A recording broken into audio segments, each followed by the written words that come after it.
ব্যক্তির কাছে গেছেন, উনি এমপি সাহেব, মন্ত্রী সাহেব বা একটা বড় পদস্থ কর্মকর্তা, আপনার একটা কাজ নিয়ে গেছেন।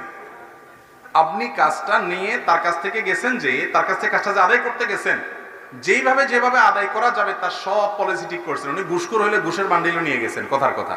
অথবা উনি যেভাবে গেলে, যারা দিয়া ধরলে বললে, যেভাবে বললে খুশি হবে আপনার কাজটা করে দিবে, আপনি সেগুলো সব ঠিকঠাক মতো করে নিয়ে গেছেন। এরপরেও আপনি জানেন যে ওনার ইচ্ছার উপরে নির্ভরশীল, উনি দিলে হবে, না দিলে হবে না।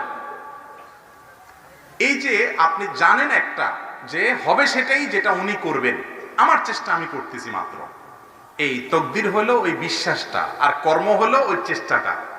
তকদিরটা বিশ্বাস করার জন্য। এখন আপনি যদি বলেন উনি যা বলবেন তাই তো হবে, উনি দিলে এটা হবে, আমার কাজটা না হলে হবে না, তাহলে চেষ্টা মেষ্টা বাদ দিয়ে যদি আপনি বলেন যে ওনার নিয়তে কি আছে আগে ওইটা দেখে আবিষ্কার করার চেষ্টা করি, তাহলে জীবনও আপনার কাজ আর